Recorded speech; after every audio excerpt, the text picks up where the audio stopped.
Welcome home. We are WNST, AM 1570, Dallas of Baltimore. We are Baltimore positively into a West Coast trip here for the Orioles. And on Friday, we're going to be at Costas Inn in Dundalk. I will have the remaining batch of the Magic 8 balls to give away. At some point, I'm going to have the Back to the Future scratch-offs, maybe some Monopoly scratch-offs as well. We will be getting the show out on the road next week. We'll be at Beaumont on Wednesday, and then the following Wednesday at Cooper's Pub in Timonium Mays Chapel, and then later in the month at Coco's on the 30th of the month. The Orioles hitting the ball a little bit, getting the kind of pitching you need every fifth day out of their current number one starter. Luke Jones was up late last evening with the Orioles in Arizona, and hey man, good to see Gunnar Henderson hitting the ball. All the things we talked about on Sunday kind of happened on Monday for them. Yeah, well, you kind of gave the good news version of it, but I know a lot of people went to bed late, and the bad news is Zach Eflin left the game with shoulder fatigue. In fact, the really good start, crisp, wasn't a whole lot of swing and miss, but Zach Eflin's not really that kind of pitcher anyway. But it really begged the question when he leaves after 6 innings and only 73 pitches. We've talked a lot about this bullpen, its lack of length, its lack of optionable pieces where, if you need to get a fresh arm. So it really begged the question, why are you taking Zach Eflin out? Especially, I think 6, 7, 8 was due up in the seventh inning. And lo and behold, Brandon Hyde notes that he left with some shoulder fatigue. Now, a couple things here. Doesn't mean that it's anything catastrophic. Zach Eflin, for what it's worth, expressed optimism that he doesn't think it was anything overly serious, but it's the shoulder, and you want to be really careful. And the Orioles are certainly going to have him go for testing.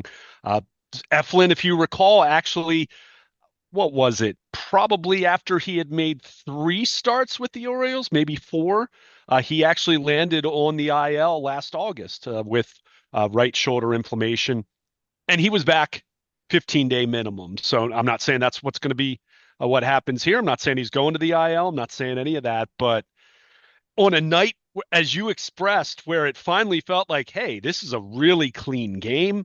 They had some fantastic at-bats against Zach Gallen. They finally break through and chase him in the 5th inning with a three spot.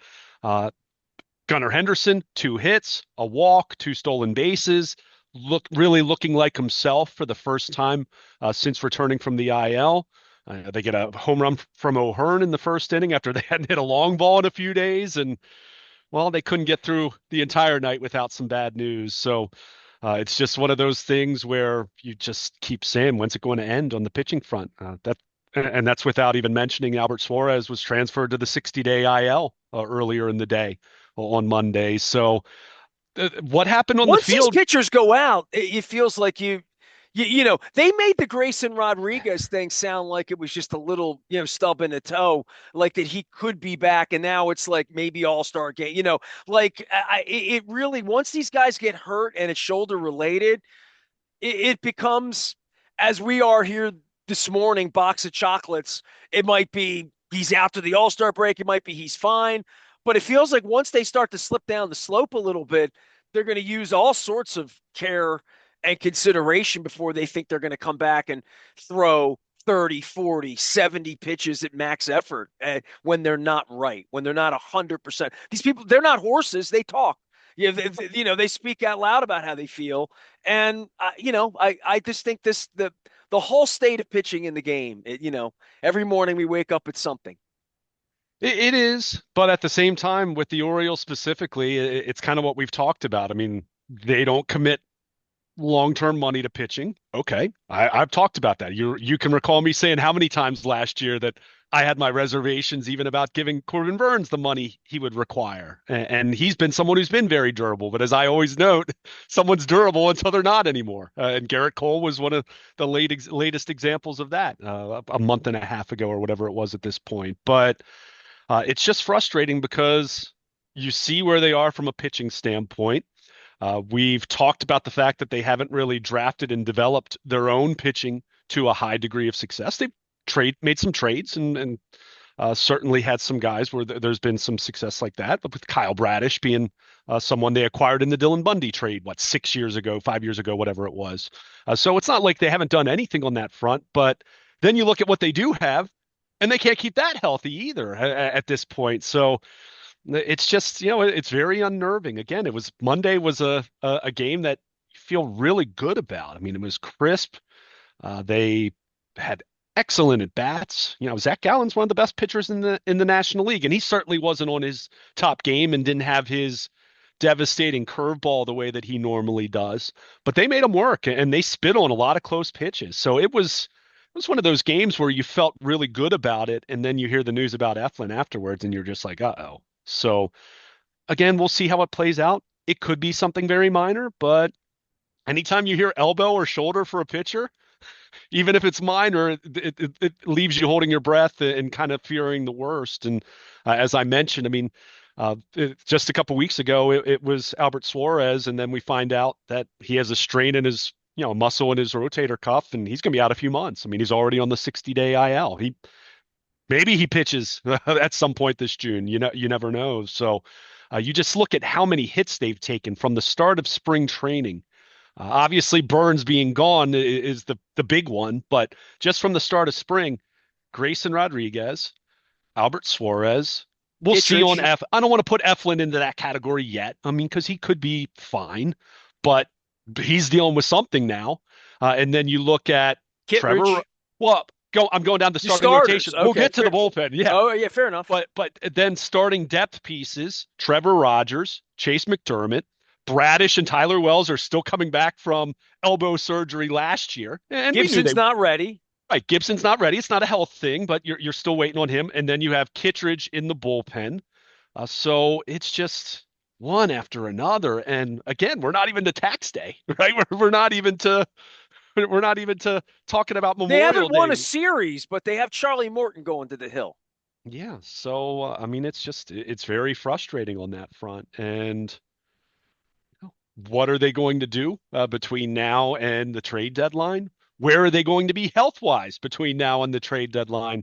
These are big questions. Well, if So Eflin doesn't make a start, I don't know who's coming in. It's not Suarez, to your point, right? It's not McDermott. It's not. We go down the list. Who Povich is already here, and they don't want him here, kind of, sort of. But and I know you may take some umbrage with that, but I don't think I'm questioning how many major league pitchers they're going to send to the post, and of the 35 plus variety, how they're going to get out of the fourth or fifth inning most nights. And that's where I go back to all of this. Um, if I want to get my press pass back, I got to keep this positive. So I was like going to get on to Gunnar Henderson stealing bases and doing things that we almost forget that he does when he's not around, and how much energy that gives the team. I even saw Rutschman, with a little bit of attaboy that I'm feeling like, all right, maybe Rutschman's back a little bit. I'm trying to evaluate the whole thing. I mean, Mullins had a good week, right? We've given him up for dead at various points. Mountcastle's hitting the ball. Like, they're going to hit off a right-handed pitching, right? I mean, they're going to hit in general. They're going to struggle against good lefties. I don't know that they have that combination based on what we saw on Sunday, but and against Crochet and guys like that, but they're not going to see that every night. They're going to hit the ball against right-handed pitching. They're this lineup is talented. They're going to score 8 runs enough nights to maybe offset some of these pitching deficiencies. Maybe, I hope. yeah, you hope so. But man, the attrition is just, I mean, it is just piling up already. And that's where it's tough. And I even saw some people make note, and obviously it's social media. And look, Orioles fans are frustrated right now. As I wrote at BaltimorePositive.com, when you're talking about a team that starts 4-6, individually speaking, in isolation, a 4-6 start doesn't merit concern. It just doesn't. If you're just looking at that solely, but it's a hangover. I think at least fans are experiencing a hangover with the Orioles right now that goes back to the second half of last year. It goes back to being swept by the Royals, who just took 2 out of 3 from them, and certainly an off season that was, to me, at best, underwhelming. I think that's the best way you could describe it. And that's coming from someone who wasn't expecting them to re-sign Corbin Burns, right? But I expected them to do more than they did pitching wise. To your point, It rather is than an amazing thing. If Mr. Rubenstein were here or Mr. Ullman, the Whistler, were here, they would say, we've spent $20, we've spent $80 million. Is that not, like I I can It's not, see but them it's how you burring spend up at it. that, you But it's know? how you spend it. No, it's not about the I mean, I've had this argument with you for a decade now. It's not about spending But you money can for the only sake of shop in the spending it. market you're going to shop Well, at to some you degree, right? to a point, but at the same time, there are always shrewd moves to be made. I mean, I talked about this a few years ago when the Rangers went out and signed Nathan Eovaldi, when the Rays signed Zach Eflin. Those were the kind of moves at that point I thought would have been good for the Orioles to make. Anyway, but my point is with all of this, I mean, it's just you can like what you like about the Orioles, and there are plenty of things to like. I talked about their position talent all offseason as far as why I was still bullish on them, even with my concerns about the pitching. But now, when the pitchers that you did have are starting to, that's starting to mount in terms of attrition. And, I made mention Suarez. I saw some people on social media saying, well, that's not, because I guess Brandon Hyde described it as a big blow or a massive blow, something like that. And no, not in terms of him being your number one or number two starter, but you need depth. You need more than five starters to get through a full season. I mean, we've seen Dude, that even Suarez was a guy 3 nights a week that they wanted to bring in the fifth, sixth inning, get him 32 pitches and get you 6, 7 outs, right? Like where he was that's going to the be back in the rotation at some point, right? at some Just knowing point how because that somebody was going works, to get hurt, right? or Exactly, so, or someone or else wasn't going fail. to be right. I mean, Yeah, think about it. I mean, before Eflin arrived, you can make the very strong argument that Albert Suarez was their second best starting pitcher last year. I mean, he finished second on the club in innings, and he took the ball, and now he's out of the picture until well into the summer. I mean, he's already on the 60-day IL, so that's the minimum. But Brandon Hyde said, hopefully, he only misses a few months here. But you start talking in those terms, you're wondering if he's going to pitch at all or whether he's going to be effective. I mean, it's a rotator cuff issue, which, it in some instances can be worse than an elbow issue, for a pitcher's long-term health. So, it's very unnerving. It's disappointing. I know there was a recent update on Kyle Gibson. It's looking like he's getting real close to joining an affiliate to, get a couple starts under his belt, and then he should be in play. So, that's not too far down the road. Grayson Rodriguez, that still feels a ways away, even though, it doesn't sound like he's not progressing or anything like that, but they shut him down and started him it over. feels like it's talking about Bradish last year, and it feels Eh, like that's mean, it could be, but it's not. I mean, it's a different part of the elbow. So I mean, no, no, no. I'm just saying for the hope of the team and when he's going to give you 6 innings, oh, like I and mean, look like Grayson Rodriguez and be a top of the rotation guy. I'm not penciling him in July right now. I'm not penciling him in at all. I'm pretending they're going to have to play without him. And that's well, then where I it's was just on Sunday, right? I mean, right now they're playing without him and he doesn't emerge and appear until he does. And I don't get hope until I don't get hope till I see him oh, you didn't out in have the hope that major Gunnar league. Henderson would be back, which I told you he would be. But Well, I yeah, think I it's mean, different for pitchers than it is for hitters. it is. But at some point in time, then you just look at this and say, well, they're not going to have enough pitching to be a contender. Then I mean, and then you start to get to a point where you question the merit of even going out and trading all your prospects for what to kind of duct tape together some Dude, I rotation brought that that up on Sunday. still You didn't isn't like good to enough. hear that. It's Tuesday, and now it's like we don't have enough. I mean, I'm Well, not I, saying throw a well, towel or any of I'm that. talking about this in the terms they just lost potentially are losing their ace. That's why the conversation's changed from Sunday. Sure, I mean, fair you, enough. I mean, and that's also with now working under now an understanding that you're not going to have Albert Suarez even as an option. So, you just look at this thing and kind of is what it is. And It's a now, hell of a Monday in the desert, wasn't it? Yeah. yeah, Okay, and right. and and, Yeah. and like I said, the shame of it is it was a really positive game, and we haven't even mentioned Felix Batista looked really good in the ninth inning. 1, 2, 3 inning. The split looked good. I think velocity. I think he touched 98. I mean, his velos. And he It, threw the ball Sunday. He threw the ball in the ninth inning, like did some warm up in the bullpen late Sunday, yeah, correct? I'm guessing. Yeah, I Yeah, think I that mean, was. I just didn't think he would pitch on Monday because of like Yeah, I guess I that was don't. just his day to work. Yeah. I don't know how much that almost looked like maybe he did a little touch and feel because they were hoping maybe if they mount a comeback in the ninth inning, then yeah, sure, you could kind of crank him up. But I don't think he went. I don't think he went full blown. Well, warmed up clearly he didn't, really. or whatever he did, he Yeah, was because he wouldn't have available to pitched pitch then. Monday. Yeah. But yeah, But but when I that was saw him out there throwing around on Sunday, I'm like, that's kind of weird to have him throwing because you have to play 3 games in a row. That I don't, I just saw it. And these are the questions I don't get to ask when I'm not around, and they're on the road anyway. But I did see him throwing in the cold in Kansas City and thought, that's kind of odd. That's all.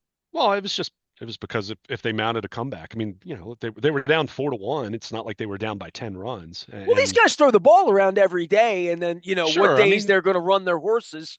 right. To your point, whatever they're doing, it's working out okay with him right now. So let's get some good news, I Yeah, guess. yeah. I mean, he's pitched 3 times now. I think he looked on Monday night was the best he's looked. It was the results were the best that we've seen.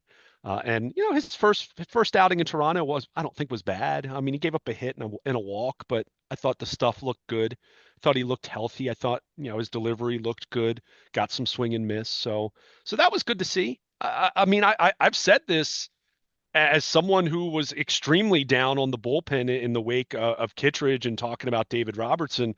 Uh, Other than CNL Perez and now losing Suarez, obviously that's a big one, but not knowing exactly where he was going to fit in the bullpen, it's hard for me to talk about him in those terms. But CNL Perez has been awful, and really everyone else has been pretty good, and in some cases really good. I mean, I think Brian Baker kind of has looked like a different pitcher. I don't want to jinx him because we've seen him have good stretches in the past before, but good changeup, better movement on his fastball than we've seen in the past. Oh, they're getting Soto, different instruction this year too, right? I mean, with French, you just sort of where all of the measurements of the Sigma-Dells and all of the pitching, these guys there should be a couple of guys that get better, right? A couple of guys that you look at and say they fixed that guy. That's what they're supposed to be doing. Because if they don't fix somebody's, I mean, Brian Baker weren't here if he's not fixed. He's out of options. He's just gone, right? Like literally. yeah, yeah. I'd feel better about what you just said. And look, I mean, Albert Suarez, Danny Coulomb a couple years ago, and that was before Drew French. But they've certainly had their reclamation projects that have worked out. But I I'm not as moved by that side of it as much if they can't keep their pitchers healthy, right? And then you start to ask, okay, is there something amiss here? Is there something they're not doing in terms of recovery? Is there something they're not doing in terms of monitoring? And then you're reminded that pitchers around baseball get hurt. And the Dodgers, who spend more money than anybody, continue to have pitching injuries and concerns. And that's where I'll remind everyone, as much as we talk about an ace, I mean, the Dodgers did not have an ace available to them in the World Series last year, and they found a way. They patchwork together their rotation, and with duct tape and openers and guys that were kind of sort of coming back from injury and were able to help them, but not full blown. And the year before that, the Rangers didn't have a true ace. So, it's not even for me when I'm talking about their starting pitching concerns right now or their pitching concerns in general. It's not even the lack of a true ace. It's just you need to have enough bodies that you can trust that can stay healthy. And that's where right now it's just, man, it's very unsettling where they are already. And now this Eflin thing, which again could be nothing. You hope it is.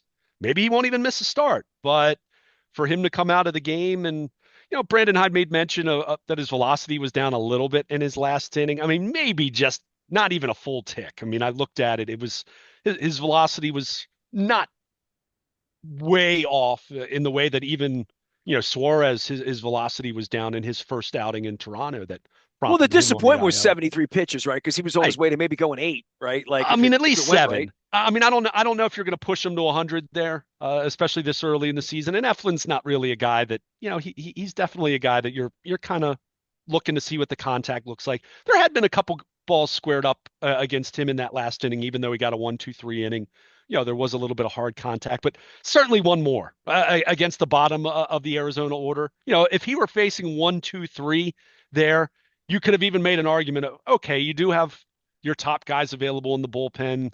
I think I was trying to rationalize that or think at least in terms of how Brandon Hyde might have been thinking about it. But then we find out, of course, he's got some shoulder fatigue. But yeah, that was a night where he gets through seven, and then you're only using two bullpen arms compared to three. What So also gets more weird when you have Morton coming out on Tuesday night and you have to play a day game on Wednesday, yeah, where like Wednesday will be depleted to begin with, and trying to figure out what you're going to get out of Charlie Morton at this point, too, and what you're going to get out of the rest of these guys. Luke is here, by the way. You can follow him in Baltimore. Luke, we're talking some Orioles baseball here as the Birds are out on the West Coast. Victory with some caveats off of Monday night, but um the interesting part for me now, as we talked 2 weeks ago, when you, me, and Shining got together, I think the headline I put up at Baltimore Positive was something like trying to win with the bottom of the rotation, a pack of 4 and 5s. Now you really get to that point if Eflin's going to miss a start or 3 or 5.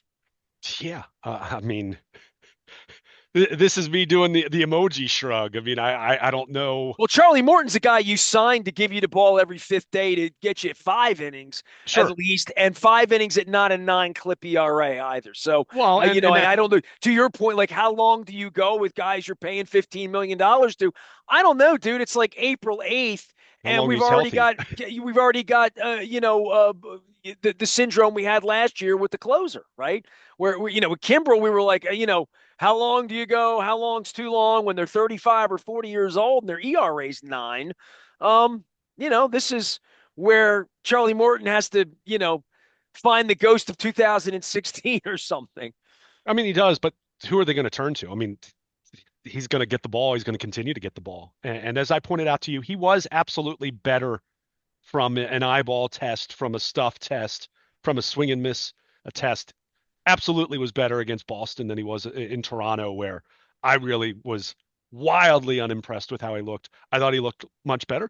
Gave up two-run homers. I mean, that was the difference between a start where you'd say, "Hey, that wasn't too bad," and yeah, it's got a 9 ERA. And I'm not sitting here saying that it was good enough. I'm just saying in terms of actually watching it rather than looking at the box score, there was a step in the right direction, but you can't give up two long balls. I mean, it's obvious, right? I mean, you can't do that, and he knows that. So, but all that being said, I mean, they're at a point with their starting pitching and the health of their pitching where you can say all you want about, well, they need him to be better or else what? I mean, who's coming in to replace him at this point in time when you're already at a point now where you've lost potential, well, you have lost Grayson Rodriguez until he comes back, and we'll see about Eflin. I don't even Suarez know is who the hell's pitching in Norfolk at this point, that's what I'm right? Like, saying. I mean, Chase McDermott and Trevor Rogers, they're progressing and like they're moving closer to get to coming back, but they're not pitching yet. So that's the thing. You look at what is at AAA right now and say, like, okay, I hear you. Charlie Morton has a 9 ERA. I hear you. He has to be better. I agree, but this is not a case of someone's waiting to take his job and you're going to shift them to long relief. I mean, we're nowhere close to that point in time.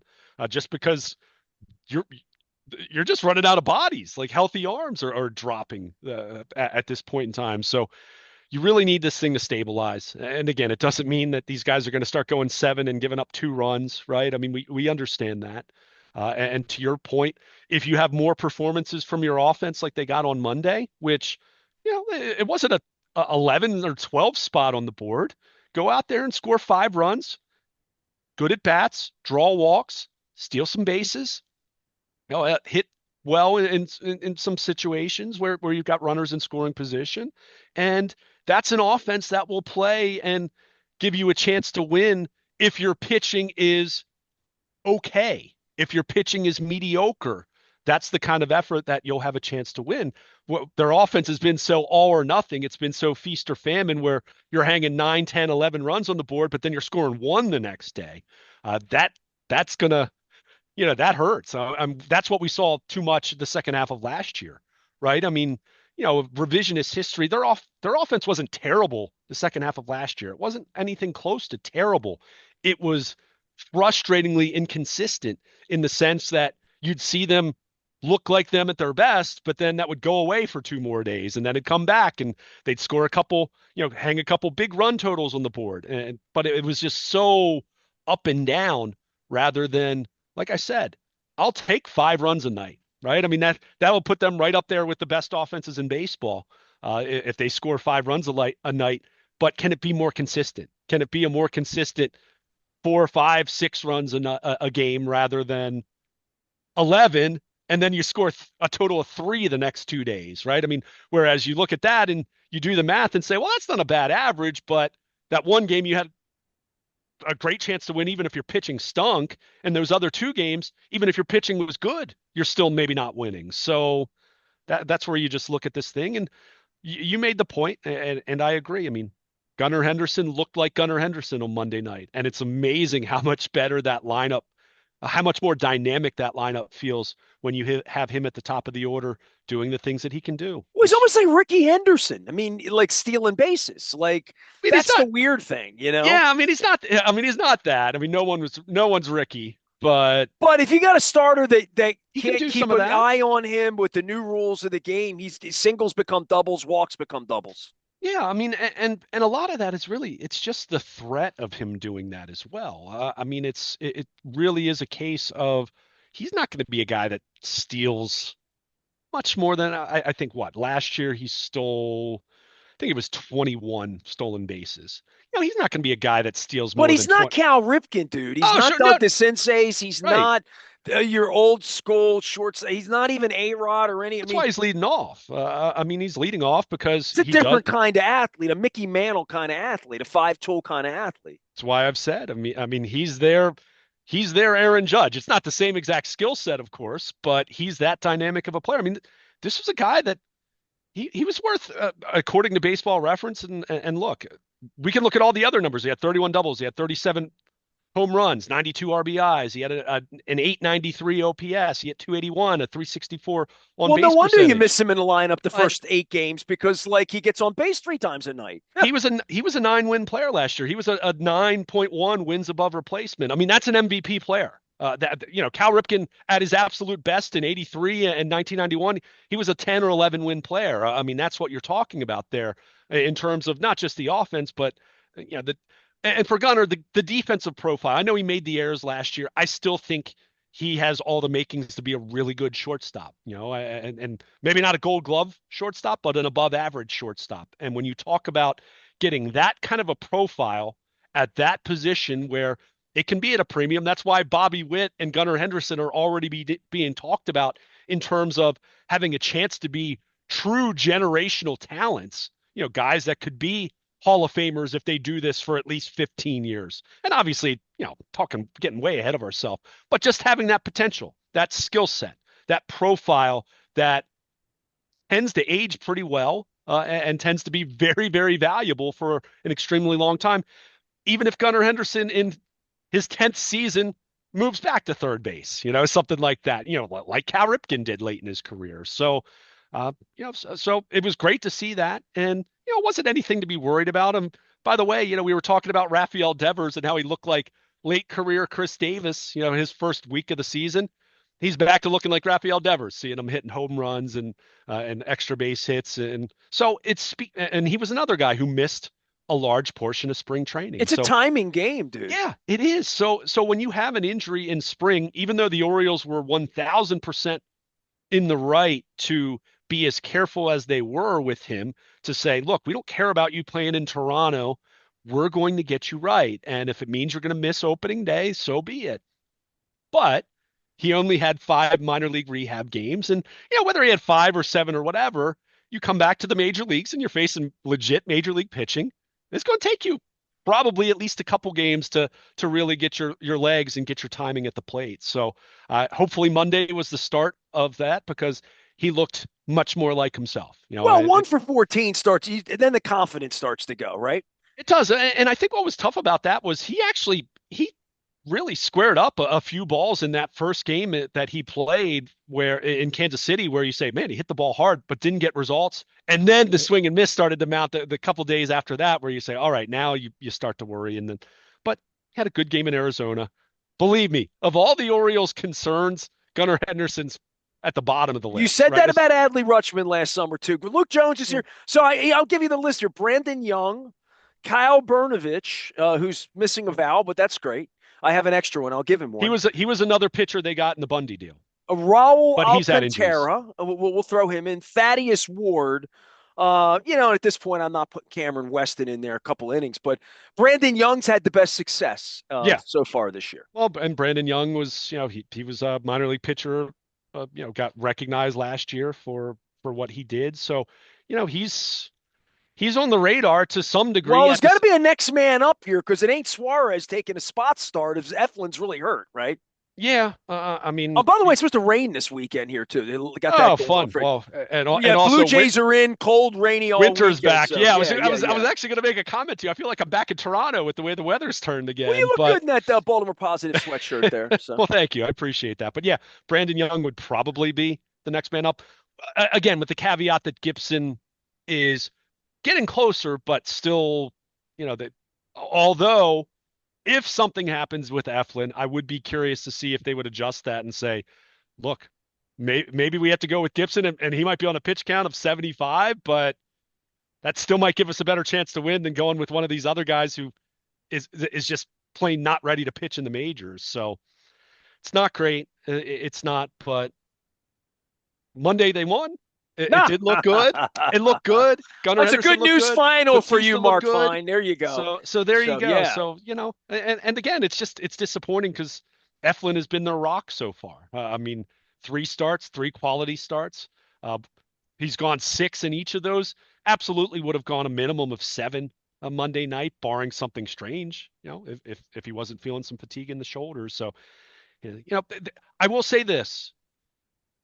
Typically, if they are really concerned about a pitcher, they're not available after the game to talk.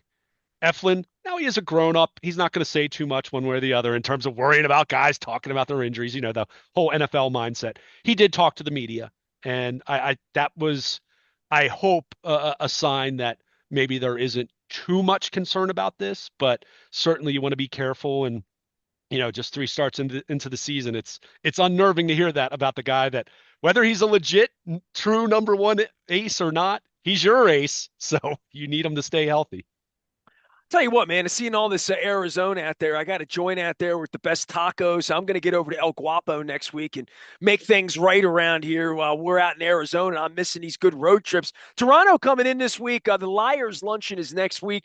Luke and I have put a little bit of a respite on the NFL talk, at least for this week. We'll get plenty of that going on. Mike Tanier joined me to preview the draft. Also caught up with the great Len Elmore about NIL money and how Florida Gators bought their way to a championship on Monday night. I